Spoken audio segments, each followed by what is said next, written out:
making up the real story behind the myth, your version of what really happened there, his motivations for throwing that party. Well, it's sort of the basic writer's tenet, right? Coming from mystery, complete mystery in this case, of what actually happened. But something happened. Something made this man a promise.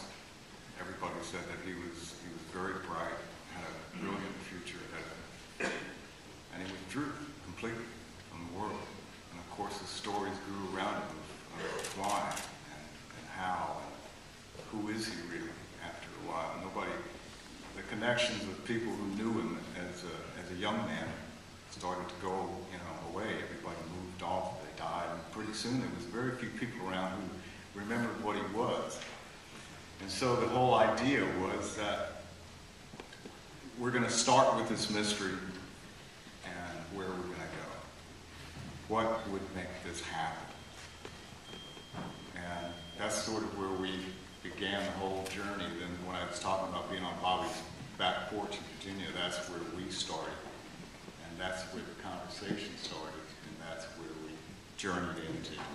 So your star was very integral in the actual writing of the screenplay.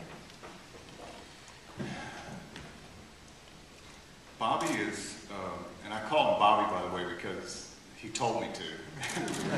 Mr. Duvall tells you to call him Bobby, you call him Bobby. But if Bobby was really concerned about how do we get inside this person, because that's where he's going to come from. I'm sure you've watched his career over the years.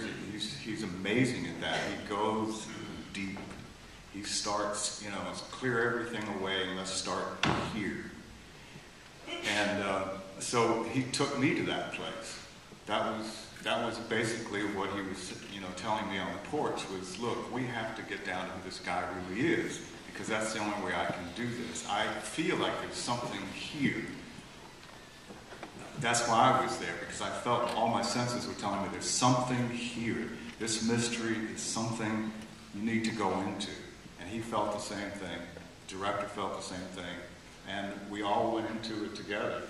And what you see on screen is what we found.